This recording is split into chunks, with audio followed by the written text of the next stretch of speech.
bersama antara pemerintah daerah, masyarakat, dan bahkan swasta.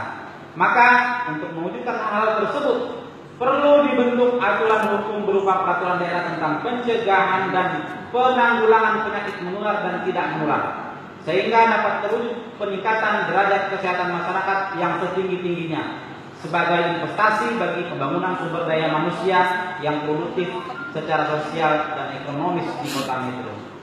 Rapat Dewan yang terhormat dan hadirin yang berbahagia. Raperda kedua yang kami sampaikan adalah raperda tentang pencegahan dan pemberantasan penyalahgunaan dan peredaran gelap narkotika dan obat-obat terlarang. Salah satu persoalan besar yang dihadapi bangsa Indonesia saat ini adalah masalah peningkatan penyalahgunaan narkoba.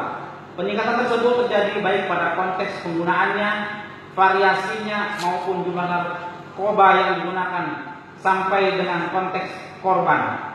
Data yang dirilis Badan Narkotika Nasional secara konsisten memperlihatkan kecenderungan kenaikan atau peningkatan itu.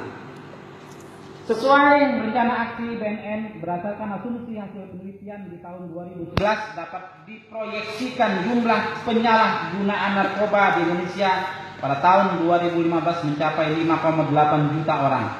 Sedangkan tahun 2019 yang akan datang